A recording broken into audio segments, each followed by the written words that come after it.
অনভিজ্ঞতার কারণে অনেকে চামড়ায় দেরিতে লবণ দিয়েছেন। এতে করে চামড়া নষ্ট হওয়ায় এবং মান কমে যাওয়ায় অনেকে কাঙ্ক্ষিত দাম পাননি বলে মন্তব্য করেছেন শিল্প উপদেষ্টা আদিলুর রহমান খান। সোমবার সাভার চামড়া শিল্পনগরী পরিদর্শন শেষে সাংবাদিকদের সঙ্গে এক মতবিনিময় সভায় চামড়ার দর কমে যাওয়া নিয়ে আড়তদার ও মৌসুমি ব্যবসায়ীদের পাল্টাপাল্টি অভিযোগের প্রেক্ষিতে এসব কথা বলেন উপদেষ্টা।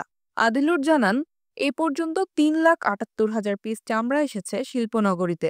ঢাকায় আছে ৭.৫ লাখ পিস। পর্যন্ত যা সংগ্রহ হয়েছে ৩,৭৮,০০০ এখানে। এর বাইরে ঢাকায় ৭,৫০,০০০ বিভিন্ন জায়গায় আছে, যা আগামীতে কয়েকদিনের মধ্যে ঢুকবে। চলতি বছর ৩০,০০০ টন লবণ বিতরণ করা হয়েছে উল্লেখ করে উপদেষ্টা বলেন, কোনোভাবেই যাতে চামড়া না পচে বা দাম পড়ে না যায় তাই সরকারের পক্ষ থেকে পর্যাপ্ত লবণ সরবরাহ করা হয়েছে। কিন্তু তারপরও অনভিজ্ঞতার কারণে কিছু চামড়া নষ্ট হয়েছে, যদিও এর পরিমাণ কম। আমরা চেষ্টা করেছিলাম চামড়ার সংগ্রহটা যেন এবার ভালোভাবে হয়,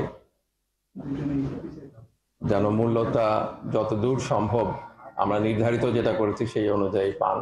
দুইটা জিনিস হয়েছে, চামড়ায় লবণ লাগানোর ক্ষেত্রে যদি দেরি হয়ে যায় থাকে তাহলে কিন্তু দাম কিছু কমবে, আর চামড়ায় যদি ঠিক মতন লবণ লাগানো হয়ে থাকে তাহলে কিন্তু দাম কমে নাই। যাদের চামড়া নষ্ট হয়েছে এবং মান কমে গেছে তারা দাম কম পেয়েছেন। তিনি দাবি করেন, চামড়ায় লবণ দেওয়ার একটি নির্দিষ্ট সময় আছে। অনেকেই দেরিতে লবণ দিয়েছেন, যার প্রভাব চামড়ার মানে পড়েছে। ফলে দামও কমেছে অনেক ক্ষেত্রে। তবে সরকারের তৎপরতার কারণে এবছর খুব অল্প সংখ্যক চামড়াই নষ্ট হয়েছে। এছাড়া গবাদি পশুর ল্যাম্পে স্কিন রোগের কারণে চলতি বছর ৩০% চামড়া নষ্ট হওয়ার আশঙ্কা আছে বলেও উল্লেখ করা হয় সংবাদ সম্মেলনে।